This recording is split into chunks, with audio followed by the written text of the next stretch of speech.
You're listening to the bonus episode of Arsenal for Democracy, episode 351, recorded on February 15th, 2021. I'm your host, Bill Humphrey. Joining me this week is Nate. Hello, Nate. Great to be here, Bill.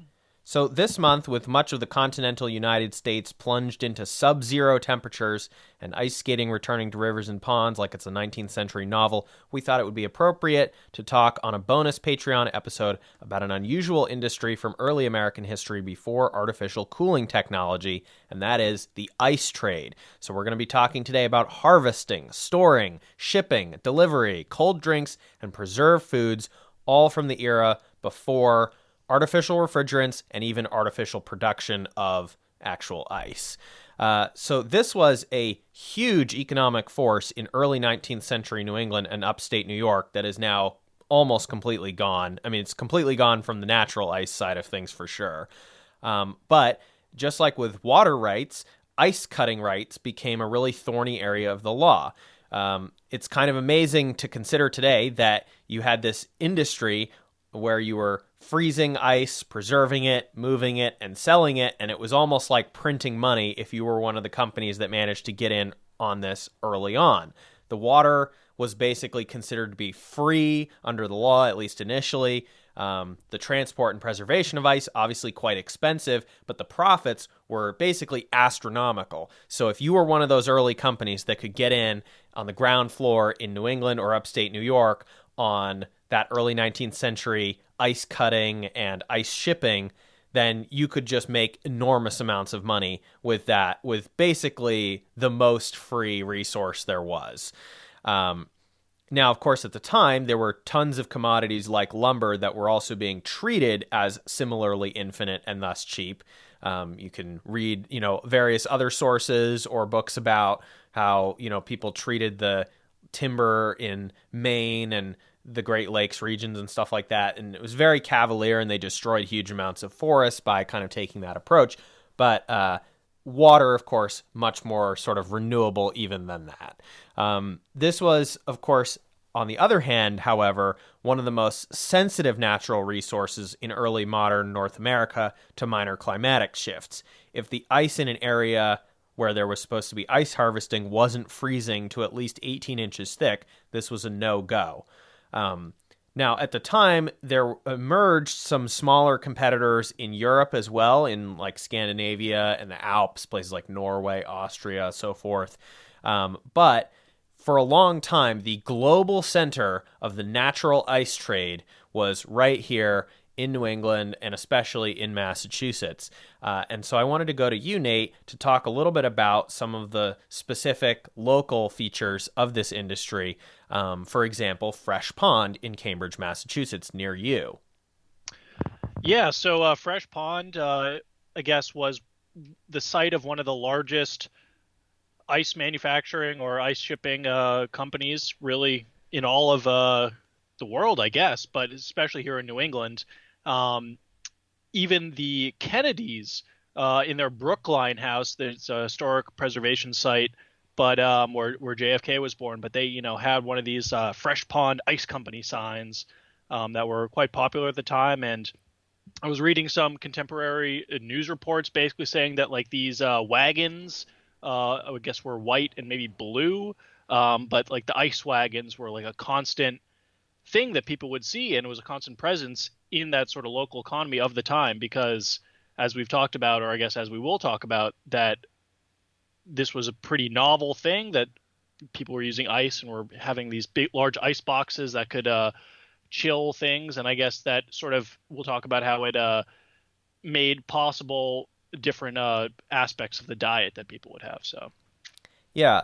So interestingly, while most of the episodes that we've done on this show about monopoly corporations are from the late 19th century, there was actually an early example of an American capitalist monopoly in the Tudor Ice Company, which Nate just mentioned. So this was Frederick Tudor's company. He was known as Boston's Ice King. I noticed when I was researching this episode that almost anybody who became a tycoon in the ice industry would be referred to as such and such as Ice King.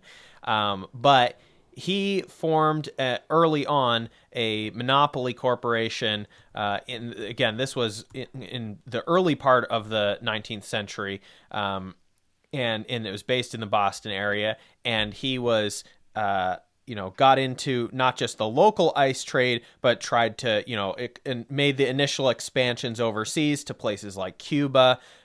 They needed ice for various purposes in Cuba, and then he started experimenting with, sometimes with mixed success initially, shipping that ice, sending ice down to Cuba to then come back, bringing various fresh fruit from Cuba. And then he eventually began shipping ice on 4-month journeys to India, which was a 16,000-mile trip that started in the 1830s, and people didn't even believe that it was possible. And of course, you would lose quite a bit of the ice to melting along the way, even if you insulated the ship pretty well. But they did manage to get, in that first shipload in 1833, 100 tons of ice shipped. And that, like I said, it was basically like printing money at that point. And India, because as Nate said, this became this sort of global monopoly for a while. India became this prime market for ice coming from New England. And we'll talk a little bit more about that in just a bit.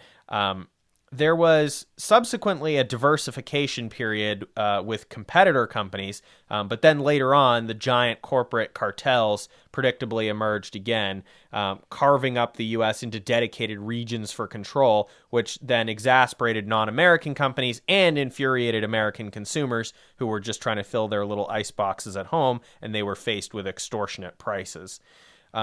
So let's talk a little bit about the consequences of this industry, especially once they had figured out how to do this shipping as experimented by Frederick Tudor and some of his business partners. So one of the big things that Nate just mentioned in passing was that this allowed for the rise of the international fresh fruit trade. That has obviously dietary consequences, but it also has pretty significant geopolitical consequences. So, Nate, did you want to kind of highlight a couple of those that people might be familiar with already, and how that ties back to the ice industry, the ice trade, the natural ice trade out of New England in the early 19th century? Well, I mean, just thinking of companies like Dole, United Fruit Company, and how their practices affected pretty much everyone in the world, but particularly the people who were employed harvesting their fruits, or if they were using their political leverage to affect politics in these countries. So, right. I mean, United Fruit, we know what they did in Central America.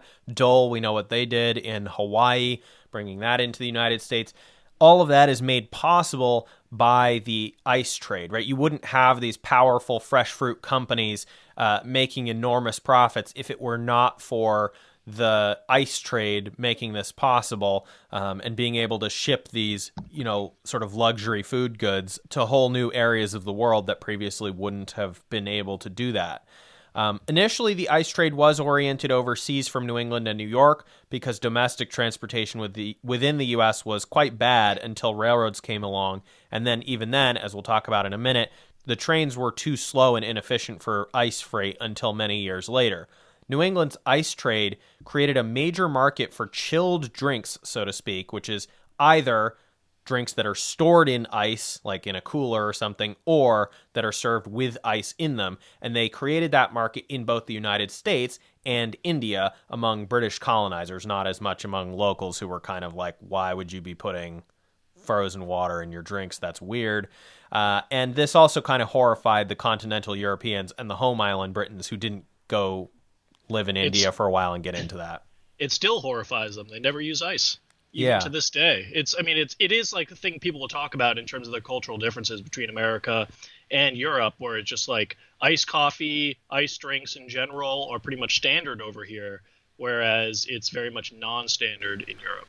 Yeah, and we did try to do a little bit of research to figure out, is the prevalence of ice drinks in particular in New England today a direct connection to that time period? And we didn't find anything super concrete, but it seems to be the case that one of the reasons that chilled drinks or iced coffees and things like that were always quite popular in New England was because of this natural ice industry. There's obviously also things like iced tea in the South, right? The mere existence of that drink has a lot to do with the New England ice trade, and giving people that idea. And also, as I said, you'd have for a long time you'd go into the store or whatever, and there would be a cooler that had ice in it, and you'd have these little cans or bottles or whatever floating around in that. And that's the other kind of chilled drink, besides putting the ice directly into the beverage, is just having these things cooled in general. And I think that's also kind of a difference with Europe as well, right? I mean, I don't know, are chilled beers popular in Europe compared to the United States? I'm not sure. Well, I think that sort of like idea of a cooler like filled with water and ice, and then having like beers or like other drinks floating in it. That's a very American sort of idea, I guess. So Right. I would, yeah, that's very much like sort of Fourth of July type of thing. So Now, eventually, the natural ice industry allowed for domestic rail transport of chilled meat instead of live animals, starting in the late 1850s and taking off after the Civil War. So, in the period before the Civil War and a bit after the Civil War, generally, if you were moving around cattle, right, you'd have those dramatic cattle drives out west and so forth, and then you'd have to get them to a slaughterhouse, and those locations not always in the same place. But there was a certain point where you just had to move the cattle across the entire country potentially in large numbers, and you'd have a lot of them die on board in the cattle cars and so forth. And so that wasn't great. So it was better to just have the cattle drives, and this is where you get that sort of post-Civil War narrative around that. You have the cattle drives, get them to a slaughterhouse, you slaughter them there, and then you load the chilled meat onto the special trains and send it to points east. But in order to do that, this required two things. So first, it required improved refrigerator car technologies. Initially, those were basically just ice boxes on wheels, and those were developed over the course of the 1850s through the 1870s. I mean, there were experiments as far back as the 1840s, but the sort of real development of that happens in the 1850s, 60s, and 70s. Initially, when the technology was refined enough to work reliably by the end of the 1870s, many railroads were reluctant to adopt it directly because they owned so many livestock cars for transporting living animals instead of chilled meat cuts, and so they didn't want their investments to go to waste. But of course, the superior technology, at least in terms of profit generation, wins out in the end. More adventurous companies, especially railroads that didn't own a lot of stock cars, gave it a shot. Now, typically, as far as I was able to tell, they used ice that was harvested from the Great Lakes, since that was closer to the prairie loading sites for the eastbound cattle carcasses. My guess is that if you were talking about shipping fruit from the East Coast to the West, that would generally still be using ice from the East Coast. But of course, as you have climatic shifts in New England, as you have increased pollution from various factories and so forth, eventually a lot of the ice trade is going to move its sort of harvesting location anyway. So I think that contributed to a lot of the shift over the course of the 19th century from, say, New England and upstate New York out to, the Great Lakes and so forth. Ice would have to be replenished along the way for these rail cars at designated points, and the cars were insulated with compressed cattle hair, which was cheap but tended to rot and stink, and kind of, for a while made ice seem like kind of a gross thing, or chilled products smell gross or whatever. And that continued until after World War II, when synthetic insulation technologies were invented, which happened actually just ahead of artificially refrigerated cars coming into the mainstream anyway. The second thing that's required, though, in order to be able to transport chilled meat rather than live animals on the railroads viably, is that you have to have much faster freight movements.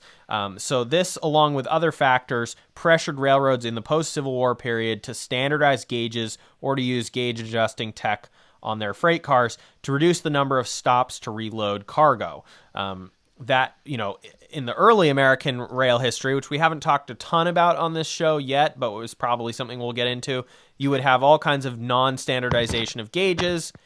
And every time you got to a new town or a new state line or wherever the gauge changed on a new railroad, you would have to unload everything onto, and then reload it. And that, of course, doesn't really work if you're transporting something like ice, or something that needs ice to stay cold, or else it's going to go bad. So that was, among other factors, a pressure factor on the railroads to actually make that standardization. Rail refrigeration was also quickly repurposed for improvements to ship refrigeration, which again dramatically increased the international food trade. So, as we talked about, there was a lot of experimentation in the early 19th century, the 1820s, 1830s, 1840s, and so forth, on improving the shipping technology so you could send ice down to South America and return with fruit, or you could send ice to India to sell there. And in order for that to, increase dramatically again and, continue to reap new profits from that, they had to continue improving that technology. So some of the rail refrigeration technology was helpful for that purpose as well. Another thing besides chilled drinks that are a result of the natural ice trade from the northeastern United States was the ice cream industry. So previously, because ice cream has existed for obviously longer than that, ice cream would be this sort of rare luxury treat. And, you'd have people, doing the hand cranking and so forth in Europe or whatever, and you'd have it once in a while, basically.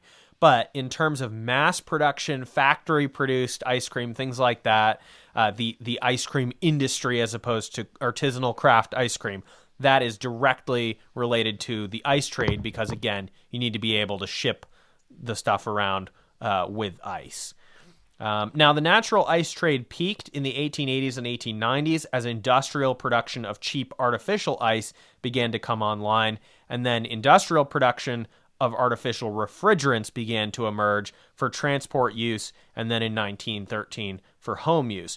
Artificial refrigerators for home use, especially ones with ice makers built in, did not overtake the ice trade until the 1930s.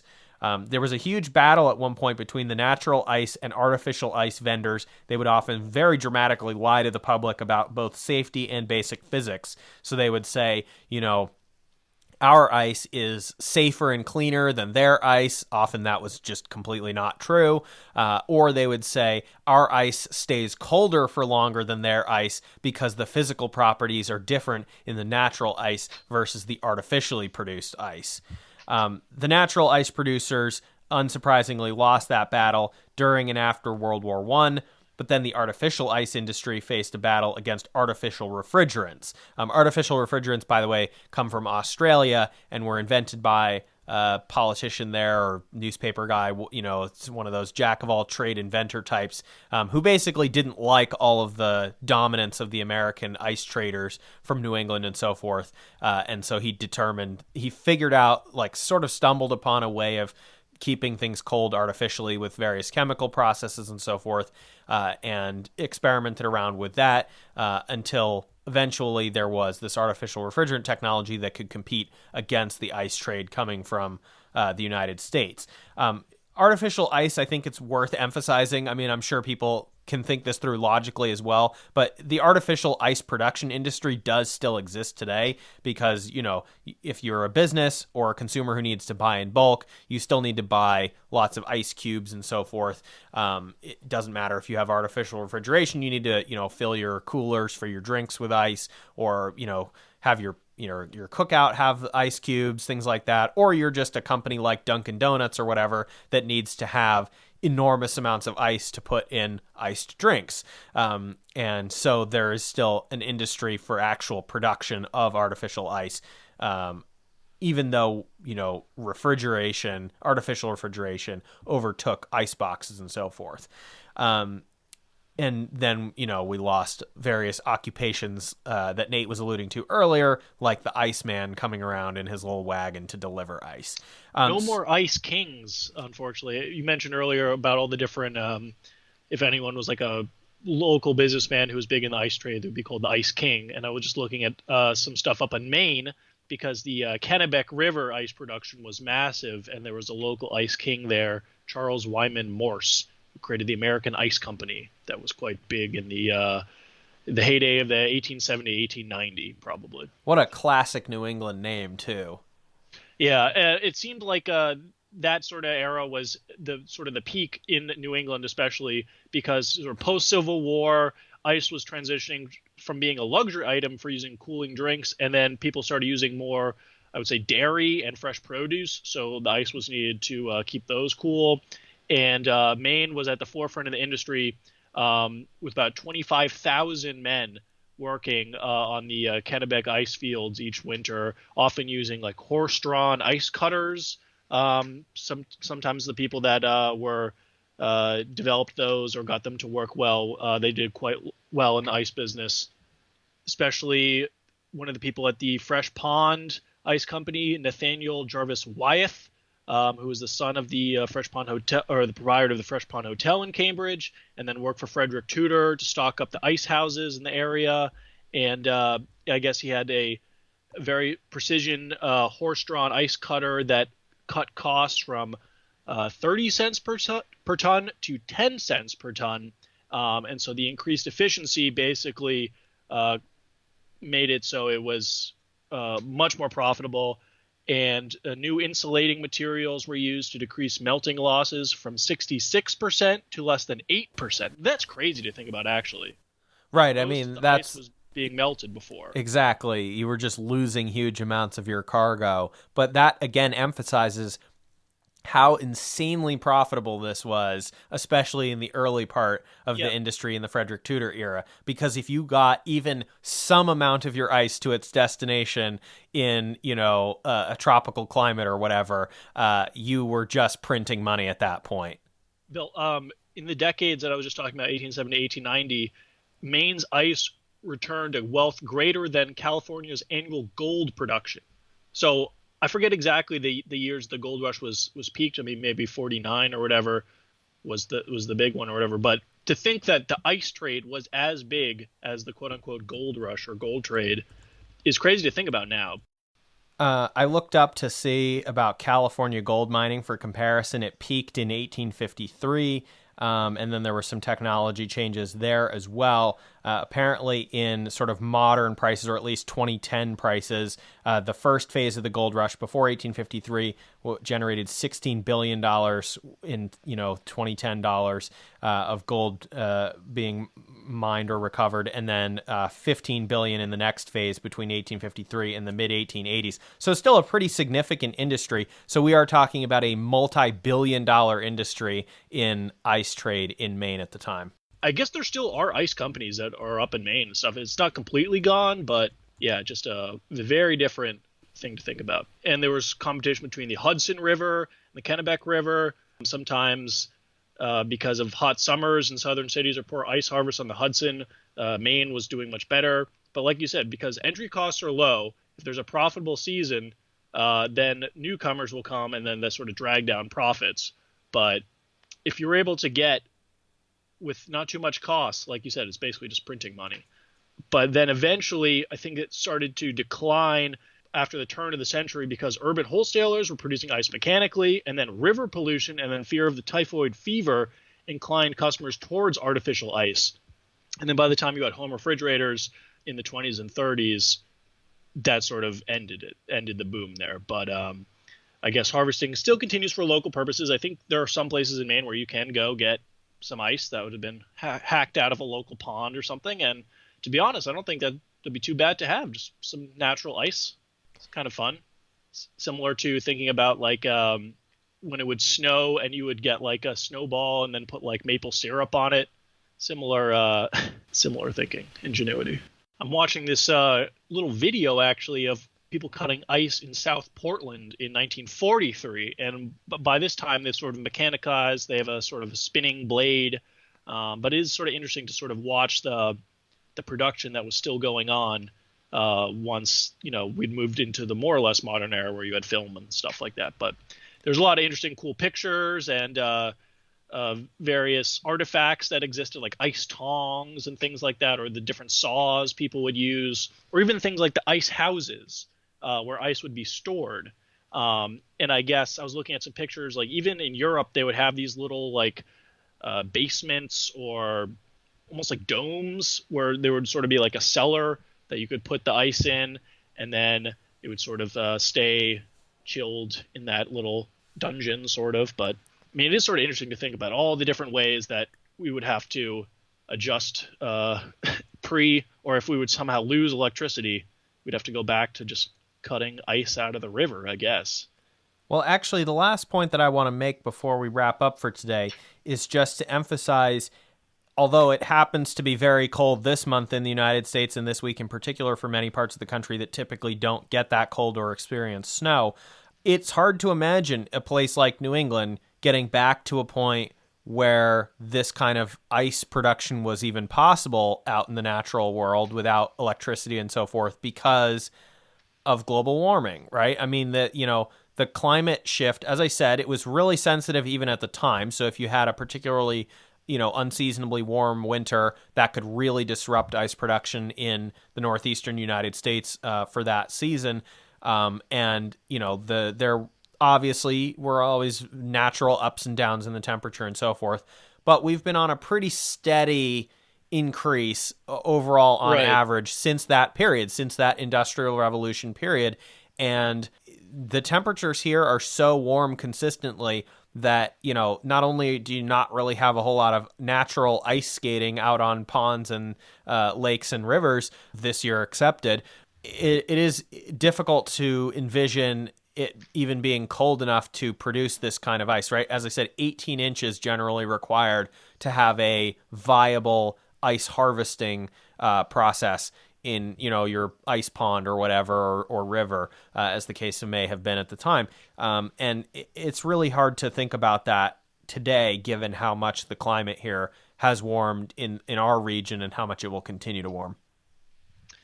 Yeah, and I mean, it just seems like there have been very few years where the Charles, for instance, where people would skate, or I guess Fresh Pond as well, because that's where the ice would be coming from. It's rare that that completely freezes over for a lengthy period of time now. Whereas before, 10, 20 years ago, I would say that was a relatively common thing during winter to have those completely freeze over. Obviously, there's varies by year, and we've had years that were with a lot of snow, and other years where there's basically no snow. And now everyone's talking about the jet stream effect or the Gulf Stream effect, or if this is sort of another byproduct of global climate change to create these sort of polar vortexes that come down and make it much colder than it normally would be. So sub-zero temperatures and extent, several yeah, inches of Texas. snow in Texas, which is just crazy. Doesn't seem normal, but okay. Yeah. All right. Well, Nate, I thought this was such a fascinating topic, and I'm glad that you could join me to talk about it today. Thanks, Bill. It's been fun just looking at some of these old ice wagons. In fact, actually, I'm just looking at one now. The font that like some of those ice companies. What is the one with the dog? It seems like it's the same font. Sorry, I'm looking at these old. Yeah, main maybe there was a historical dedicated society photos. typeface for the ice industry. Ice. Well, you got to be able to see it. Big block letters, almost like in 3D. But anyway, Yeah. great talk with you.